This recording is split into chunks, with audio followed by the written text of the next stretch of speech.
Hi friends, నా పేరు Surendra. Welcome back to my channel after a long time. అందరూ బాగున్నారు అనుకుంటున్నా. ఎస్, ఈ పర్టికులర్ వీడియోకి లైక్, షేర్, సబ్స్క్రైబ్ అడగటం లేదు, ఎందుకంటే నేను చాలా రోజులైంది. ప్లస్ రెగ్యులర్గా వీడియోస్ చేయకుండా ఎప్పుడో ఒక వీడియో పెట్టి లైక్, షేర్, సబ్స్క్రైబ్ అడిగితే బాగోదు. రెగ్యులర్గా చేసిన రోజు నేనే అడుగుతాను. దానికంటే ముందు ఈ పర్టికులర్ వీడియో ఏంటంటే, తమిళనాడు ఎలక్షన్స్ అంటే ఒక 4-5 రాష్ట్రాలకి ఎలక్షన్స్ జరిగిన తమిళనాడు ఎలక్షన్ రిజల్ట్ మీద చాలా చాలా చాలా ఉత్సుకత ఉంది. సో ఎందుకంటే ఒక యాక్టర్ పోటీ చేయటము, సో మిగిలిన వాళ్ళు చాలామంది తమిళనాడులో ట్రై చేసిన ఆ అంచుల్లా కూడా వెళ్ళకపోవటము, ఇవన్నీ జరుగుతున్నప్పుడు సహజంగానే విజయ్ గెలుస్తాడా లేదా అనేది ఒక ఉత్సుకత నెలకొంది. సో ఓవరాల్గా చూస్తే చాలా సర్వేలు విజయ్ కీలక పాత్ర వహిస్తాడని చెప్తున్నాయి. అంటే ఎగ్జిట్ పోల్స్ అంటే అంటే ఎలక్షన్ అయిపోయాక పోల్స్కి కొంచెం ప్రాముఖ్యత ఉంటుంది. ఎలక్షన్కి ముందు జరిగే పోల్స్కి అంత ఉండదు, ఎందుకంటే అప్పుడు ఒరామరిగ్గా ఉంటాయి. ఒరామరిగ్గా అంటే అప్రాక్సిమేట్గాను ఓకేనా, మా ఊరి లాంగ్వేజ్ వాడాను, సారీ. సో ఇక్కడ ఎలక్షన్ అయిపోయాక ఏంటంటే పోస్ట్ రిజల్ట్స్ కదా, సో చాలామందిని వాళ్ళు కనుక్కోవటము, చాలా చోట్ల శాంప్లింగ్ ఎక్కువ తీసుకోవటం, వీటన్నిటి మీద డిపెండ్ అయి ఉంటుంది. సో జనరల్గానే పోస్ట్ సర్వేస్ ఏంటంటే కొంచెం యాక్యురసీ ఉంటుంది. పోస్ట్ సర్వేస్ కూడా కొంతమంది తప్పు అయిన మాట కూడా ఉన్నాయి. ఇటువంటి పరిస్థితుల్లో చాలా వరకు ఇప్పుడు డిఎంకే, అన్నా డిఎంకే, తమిళ రాజకీయాలు మీకు తెలుసుంటే 5 years డిఎంకే, 5 years అన్నా డిఎంకే. ఇప్పుడు జయలలిత గారు లేరు కాబట్టి అన్నా డిఎంకే చాలా బలహీనపడింది, బీజేపీతో టైప్ అయింది. ఇటు డిఎంకే ఏమో కాంగ్రెస్ కూటమి, అన్నా డిఎంకే ఏమో బీజేపీ కూటమిగా మారిన నేపథ్యంలో కొత్త పార్టీ పెట్టి టీవీకే వీళ్ళిద్దరితో కలవకుండా కొత్త పార్టీ పెట్టి జనాల్లోకి వెళ్ళడం అనేది ఒక సాహసమే. ఎందుకంటే ఇప్పుడు విజయ్ గారిని గెలిస్తే, ఇప్పుడు మై యాక్సిస్ ఇండియా అనే ఒక సర్వే విజయ్ గెలుస్తాడని చెప్తుంది. ఎందుకు ఆ సర్వేనే తీసుకోవాలి, అన్ని సర్వేలు అనంగా చాలా స్టేట్స్ అంటే మధ్యప్రదేశ్ ఎలక్షన్ రిజల్ట్స్లో కానీ చాలామంది కాంగ్రెస్ గెలుస్తుందన్నా వాళ్ళు బీజేపీ గెలుస్తుందని గెలిచింది. అట్లా చాలా దగ్గరగా ఉన్నాయి వాళ్ళ రిజల్ట్స్. సో దాని మూలాన కొంచెం మిగిలిన వాళ్ళు కూడా అంత తేలిగ్గా తీసేయటం మిగిలిన సర్వేస్ కూడా. సో విజయ్ ఖచ్చితంగా చరిత్ర సృష్టించబోతున్నాడనే చెప్తున్నాయి. అన్నా డిఎంకే కంటే గ్యారంటీ ఎక్కువ సీట్లు వస్తాయని చెప్తున్నాయి. కొన్ని గంటలే 4th అంటే రేపు లేదు ఎల్లుండి రిజల్ట్స్ వస్తాయి. సహజంగానే చాలా ప్రాముఖ్యత సంతరించుకుంది. కానీ విజయ్ గాని గెలిస్తే ఖచ్చితంగా చరిత్ర సృష్టించినట్టే. ఎందుకంటే మనం కంపేర్ చేయొచ్చు, ఎన్టీఆర్, ఎంజీఆర్ పార్టీ పెట్టగానే వచ్చారంటే అప్పుడున్న పరిస్థితులు, అప్పుడున్న పొలిటికల్ వ్యాక్యూము, అవన్నీ కారణాలు. సో ఇప్పుడు బలమైన పార్టీలు డిఎంకే, అన్నా డిఎంకే, ద్రవిడ పార్టీలు బలంగా ఉన్న చోట విజయ్ లాంటి వచ్చి జెండా ఎగరేయటం అంటే అది మామూలు విషయం కాదు. అసలు ఆయన ఎవరితో పొత్తు పెట్టుకోకుండా మళ్ళా. సో అదే జరిగితే ఎన్టీఆర్, ఎంజీఆర్ లాగా ఫస్ట్ టైం వచ్చినా వాళ్ళకంటే కొంచెం పర్సంటేజ్ తగ్గిన విజయ్ జాతీయ రాజకీయాల్లో చాలా టాక్ ఆఫ్ ది ఇదవుతాడు. మోర్ ఓవర్ ఈ జనరేషన్ కిడ్స్, జెన్జీ కిడ్స్ అంటాం కదా, జెన్జీ కిడ్స్ ఓటింగ్ అనేది చాలా ఎక్కువ పడితేనే విజయ్ అవుతాడు. సో రాజకీయాల్లో ఇది కొంచెం పెను సంచలనంగా కూడా మారిద్ది. సో నెక్స్ట్ టైం వచ్చే వాళ్ళకి కానీ ఇలా విజయ్ అంటే తమిళనాడు పాలిటిక్స్ కానీ మీరు అబ్జర్వ్ చేస్తే రజనీకాంత్, కమల్ హాసన్, వీళ్ళు చాలామంది రజనీకాంత్ అయితే చాలాసార్లు వస్తాడనుకున్నారు, రాలేదు, రాజకీయాల్లో ఎందుకులే అనుకున్నాడు, చాలాసార్లు ఆయన పేరు వస్తే వెనక్కి వెళ్తుంది.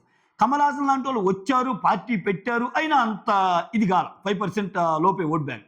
సో ఇక్కడ మన తెలుగునాట చూసుకున్న ఎన్టీఆర్ గారిని పక్కన పెడితే చెప్పే కదా, ఇక్కడ తెలుగులో ఎన్టీఆర్, తమిళ్లో ఎంజీఆర్, అప్పుడు పొలిటికల్ ఎంత లేదనుకున్న వ్యాక్యూమ్ ఉన్న టైంలో వాళ్ళు పార్టీలు పెట్టారు. అయినా కానీ గ్రేటే, సూపర్ గ్రేట్ వాళ్ళు. సో ఎన్టీఆర్ అయితే పార్టీ పెట్టిన 9 నెలలు, అటు ఎంజీఆర్ కూడా, వీళ్ళందరూ గ్రేట్ పర్సనాలిటీసే, తక్కువ చేయడం నా ఉద్దేశం కాదు. కానీ ఇప్పుడున్న రాజకీయ పరిస్థితుల మధ్య గెలవడం అంటే అంత ఈజీ కాదు. ఎందుకు చెప్తున్నా అంటే చెప్పే కదా, కమల్ హాసన్ పార్టీ పెట్టాడు, అంత రాల. మన తెలుగులో చూడండి, ఇప్పుడు చిరంజీవి, మెగాస్టార్ చిరంజీవి గారు అంటే నచ్చని వాళ్ళు ఉండరు సినిమా ఇండస్ట్రీలో, అయినా పొలిటికల్గా 18 సీట్లకే పరిమితమయ్యాడు, ఓట్ బ్యాంక్ కూడా తక్కువే వచ్చింది, వీళ్ళకి వచ్చినంత రాల. అలానే పవన్ కళ్యాణ్ ఫస్ట్ టైం పెట్టినప్పుడు బయట నుంచి మద్దతు ఇచ్చాడు, ఆ తర్వాత ఇండిపెండెంట్గా పోటీ చేశాడు, ఆ ఒక్క సీట్ కూడా రాలేదు. ఆ తర్వాత పొత్తుతో టీడీపీ అండ్ జనసేన ఓట్లు చేలకుండా ఒకరికొకరు సహకరించుకోవటం వల్ల 70% సీట్లు కొట్టాడు. 23 పోటీ చేస్తే 23. సో ఇవన్నీ నేను ఎందుకు చెప్తున్నా అంటే వీళ్ళందరూ కూడా సినిమా స్టార్సే. వీళ్ళందరూ కూడా బిగ్గెస్ట్ పాపులారిటీ ఉన్న స్టార్స్ అనమాట. అటు కమల్ హాసన్ గాని, ఇటు రజనీకాంత్ గాని, ఇటు పవన్ కళ్యాణ్ గారు గాని, ఇటు చిరంజీవి గారు గాని. సో ఎంత స్టార్స్ అయినా ఓన్‌గా పార్టీ పెట్టి ఓన్‌గా పార్టీ పెట్టి ఎవరితో కలవకుండా అంత ఇంపాక్ట్ క్రియేట్ చేయటం అంటే ఏది? ఇవన్నీ ఇప్పుడు నేను చెప్తుంది ఈ ఎగ్జిట్ పోల్స్ నిజమైతే. సో మళ్ళా నిజం కాకుండా ఏ 10కో 12 సీట్లకో పరిమితమయ్యాడనుకో, మళ్ళా ఇప్పుడు ఇప్పుడు ఏ దినపత్రికలైతే, ఏ ప్రైమ్ టీవీ ఛానల్స్ అయితే ఎంత ఎత్తినాయో మళ్ళా అంతే దించుతారు వాళ్ళు. అది అది కామనే. మన మన మన తెలుగునాట గాని ఎక్కడైనా సరే ఇది ఎప్పుడు ఉండేది. ఇంకొకటి విజయ్ ఎందుకు గ్రేట్ అంటానంటే నేను జస్ట్ ఎలక్షన్స్‌కి ముందొచ్చేసాడు. ప్లస్ ఒక పార్టీని మెయింటైన్ చేయాలంటే అంత ఈజీ కాదండి. పార్టీ నెట్వర్క్ ముఖ్యం. పార్టీ కార్యకర్తలు ముఖ్యం. పార్టీ విధానాలు ముఖ్యం. పార్టీ పంచాయతీ నుంచి బూత్ స్థాయి కమిటీ నుంచి అంటే పోలింగ్ అంటే ఎలక్షన్ ఇంజినీరింగ్ ముఖ్యం. కొంతమంది నీకు జనాల్లో నీ క్రేజ్ లేకపోయినా ఎలక్షన్ పోలింగు ఆ ఎత్తులు, పై ఎత్తులు, ఎవరితో పొత్తు పెట్టుకోవాలి ఏంటి ఇయన్నీ కూడా పనిచేస్తాయి. వీటన్నిటిని పక్కన పెట్టి తన ఫ్యాన్స్‌ని తన జనాల్ని నమ్ముకొని వచ్చి ఎవరితో పొత్తు లేకుండా వచ్చి సింగిల్‌గా జెండా ఎగరేయటం అంటే బాబా మామూలుగా ఉండదు ఇంకా విజయ్. అందుట్లో ఏంది ఎలక్షన్‌కి ముందే ఆయన మీద ఆయన సినిమాలను ఆపటం, ఆయనకి త్రిషాకి ఉన్న రిలేషన్‌ని పలుగా కమెంట్ చేయటం ఇవన్నీ ఎత్తు.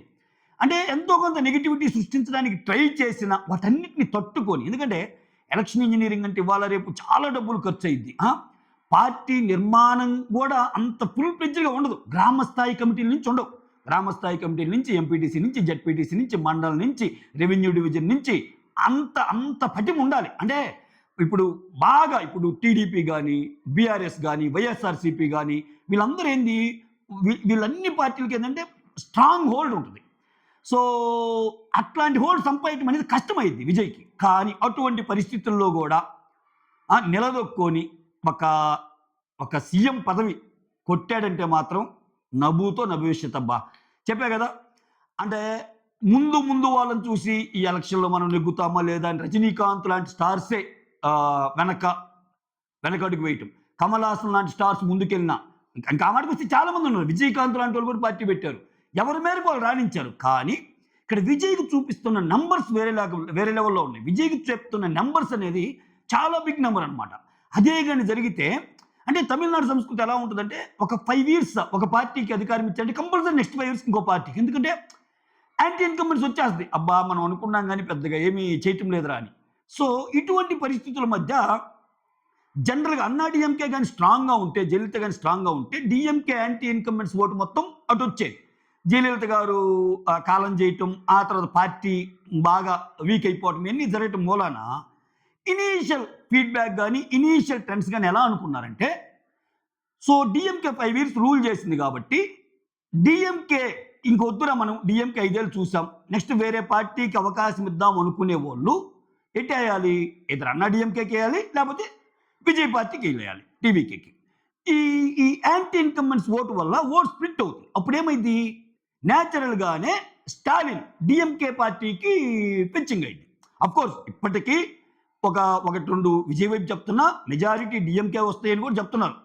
సో ఎందుకు విజయ్ ముఖ్యమంత్రి అవుతాడు, విజయ్కి ఎక్కువ సీట్లు వస్తున్నాయి అన్నదే బజ్ ఎందుకు వచ్చిందంటే అసలు గ్రౌండ్లో లేని వ్యక్తి, అసలు అన్ఎక్స్పెక్టెడ్గా పొలిటికల్ సినారియోలోకి వచ్చిన వ్యక్తి వస్తే అది సహజంగానే కొంచెం కోసంత ప్రాముఖ్యతని సంతరించుకుంటుంది. సో దానివల్ల చాలామంది విజయ్ ఎక్కడ పట్టిన మిగిలిన స్టేట్స్ ఎలక్షన్స్ పక్కన పెడితే తమిళనాడు ఎలక్షన్ రిజల్ట్ మీద అసలు నాకు తెలిసి భయంకరమైన బెట్టింగ్స్ కూడా జరుగుతున్నాయి. ఎలక్షన్ జరిగింది తమిళనాడులో అయినా ఇక్కడ కూడా బెట్టింగులు జరుగుతున్నాయని నేను విన్నా. అంటే ఆ రకమైన బెట్టింగులు, విజయ్ గెలుస్తాడా గెలవడా, విజయ్ గెలిస్తే ఎట్లా గెలుస్తాడు, విజయ్ సెకండ్ ప్లేస్లోకి వస్తాడా థర్డ్ వస్తాడా, అసలు లేదు ఏకంగా విజయ్ సీఎం అవుతాడా లేదా, ఇటువంటివి కూడా అవుతున్నాయి. అంటే ఆ రకమైన ఇంపాక్ట్ క్రియేట్ చేయగలిగాడంటే మాత్రం వేరే లెవెల్ అబ్బా. నిజంగా వీటన్నిటిని దాటుకొని విజయ్ గాని సీఎం అయితే ఒక రకంగా చరిత్ర సృష్టించినట్టే. ఇంకా ఈ టీవీ వాళ్ళకి మాత్రం పండగే. ఎందుకంటే ఇంక కంపారిజన్స్ డ్రా అవుతాయి. సో ఒక కమల్ హాసన్ చేయలేంది, ఒక రజనీకాంత్ చేయలేంది, ఆంధ్రప్రదేశ్లో పవన్ కళ్యాణ్ చేయలేంది, సింగిల్గా వచ్చి అసలు చరిత్ర సృష్టించాడు అన్నది ఎక్కువైపోద్ది. సో ఇంకా ఎన్టీఆర్, ఎంజీఆర్, విజయ్ అంటే ఈ వరుసలో చేరిపోతాడు విజయ్. పార్టీ పెట్టిన కొంతకాలానికే అధికారంలోకి రావటం అంటే దట్స్ నాట్ ఏ జోక్. చూద్దాం ఏమైద్దో. మొత్తానికి మాత్రం ఇదొక ఇంట్రెస్టింగ్ టాపిక్ కాబట్టి ఎందుకో వీడియో చేయాలనిపించింది. ఆహ్, చూద్దాం. అంటే చెప్పా గదా! పార్టీ నిర్మాణం ఒక్కటే కాదు. పార్టీని నడిపించాలంటే డబ్బు గావాలి. డబ్బు గావాలంటే నువ్వేదో ఒక పార్టీ పెట్టగానే సరిపోదు. ఆహ్, ఎలక్షన్స్‌లో పోటీ చేస్తున్న వాళ్ళందరి అందరూ ధనవంతులు ఉండాల్సిన పని లేదు. కొంతమంది ధనం లేనోళ్ళుంటారు. మంచి పేరుంటది. అలా అని చెప్పి ఆ పర్టిక్యులర్ నియోజకవర్గంలో గెలవాలంటే ఖచ్చితంగా ధనం పెట్టాలంటే ఈ సహసిద్ధంగానే ఎప్పటినుంచో ఉంటున్న క్యాడర్ ఉన్న పార్టీకి, నిర్మాణం ఉన్న పార్టీకి, ఎన్ఆర్ఐ ఫండ్స్ వచ్చే పార్టీలకి ఏందంటే, ఒక పర్టిక్యులర్ ఎమ్మెల్యే క్యాండిడేట్ పెట్టలేకపోయినా వీళ్ళు కొంత సరి చేస్తారు. సో, క్యాండిడేట్‌గా నువ్వు నిలబడు, మిగిలింది మేము చూసుకుంటాం. ఏదన్నా ఫైనాన్షియల్ సపోర్ట్ కావాలన్నా, ఎలక్షన్ పరంగా మేము పెడతాం అన్నట్టు ఉంటాయి. బట్ విజయ్ కొత్త. సో, అంత డబ్బు సినిమాల పరంగా వచ్చే డబ్బంతా పాలిటిక్స్‌కి, సినిమాలకి చాలా తేడా ఉంటది. సో, సినిమాలనేవి చాలా బిగ్గరగా కనిపిస్తాయి గానీ మనకి, అబ్బా! ఒక సినిమా చేస్తే ఇన్ని కోట్లంటారు, అన్ని కోట్లంటారని పాలిటిక్స్‌లో చిన్న చిన్న కాంట్రాక్టర్లు కూడా కోట్లలో సంపాదిస్తారు. అది మనకి తెలిసిన విషయమే. మనం రెగ్యులర్‌గా న్యూస్‌లో చూస్తుంటాం.